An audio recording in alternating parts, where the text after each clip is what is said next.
அனைவருக்கும் வணக்கம். நான் உங்கள் கற்றது கையளவு ஜி பரமேஷ். ரீமேக் திரைப்படங்களை பற்றி அலசல்கள் காணொளியிலே மம்முட்டி அவர்களின் நடிப்பில் கதை பறியும் போல். இந்த படத்தை பார்த்தீங்கன்னா மம்முட்டி அவர்கள் கதாநாயகனா அவர் நடித்தார். அதே மாதிரி மறைந்த ஒரு மிகப்பெரிய நடிகர். இந்த படத்துக்கு ஸ்டோரியை இவர் தான் எழுதியிருப்பார், சீனிவாசன். இந்த படத்தில் பார்த்தீங்கன்னா மம்முட்டி அவர்கள் பார்த்தீங்கன்னா செகண்ட் ஹாப்பில் தான் இந்த படத்தில் அவர் வருவார். இந்த படம் முழுவதுமே கதாநாயகன் யாருன்னு கேட்டிங்கன்னா சீனிவாசன் அவர்கள் தான். இந்த கதை பறியும் போல் இந்த படத்தை ரீமேக் பண்ணி தான் தலைவர் சூப்பர் ஸ்டார் ரஜினிகாந்த் அவரோட நடிப்பில் குச்சேலன் அப்படின்னு டைட்டில் வச்சு இந்த படத்தை இயக்குனர் பி வாசு அவர்கள் டைரக்ஷன் பண்ணார். இந்த படம் பார்த்தீங்கன்னா 2008 ரிலீஸ் ஆச்சு.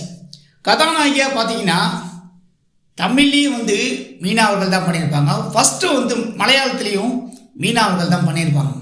மலையாள படத்துக்கும் தமிழ் படத்துக்கும் என்ன வித்தியாசம் அப்படின்னு கேட்டிங்கன்னா, இந்த படத்தை அப்படியே குச்சேலம் படத்தை ரீமேக் பண்ணாங்களா, இல்லை தலைவரோட பாணிக்கு தகுந்த மாதிரி இந்த படத்தை மாற்றி எடுத்திருக்காங்களா அப்படின்னு கேட்டிங்கன்னா, கண்டிப்பாக இந்த படத்தை பல மாற்றங்களை பண்ணி தான் இந்த குச்சேலம் படத்தை எடுத்திருக்காங்க.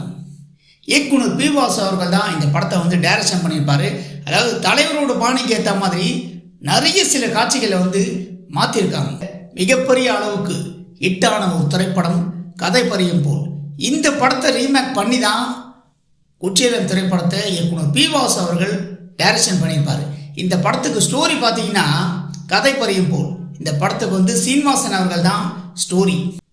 அதே மாதிரி தமிழில் மட்டும் கிடையாது. இந்த படத்தை பார்த்தீங்கன்னா தமிழ், தெலுங்கு, ஹிந்தியில் கூட எடுத்தாங்க. மலையாளத்துக்கு பிறகு பார்த்தீங்கன்னா இந்த படத்தை தமிழ், தெலுங்கு, ஹிந்தி என 3 லாங்குவேஜ்லேயும் இந்த படத்தை ரீமேக் பண்ணாங்க. இந்த 3 திரைப்படங்களும் மிகப்பெரிய வெற்றி அடைஞ்சுதா இல்லை படுதோல்வியை சந்திச்சிருக்கா அப்படிங்கிறத பற்றி, இந்த படத்தை பற்றியும் நம்மளுடைய சேனலில் ஒரு காணொளி விரைவில் வருகிறது. மிஸ் பண்ணாமல் எல்லாரும் காணொளி பாருங்க நண்பர்களே.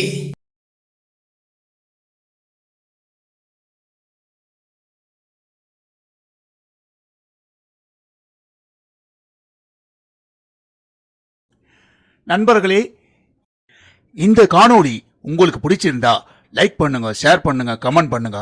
ரொம்ப பிடிச்சிருந்தா ஜி பரமேஷின் கற்றது கையளவு சேனலை சப்ஸ்கிரைப் பண்ணுங்க.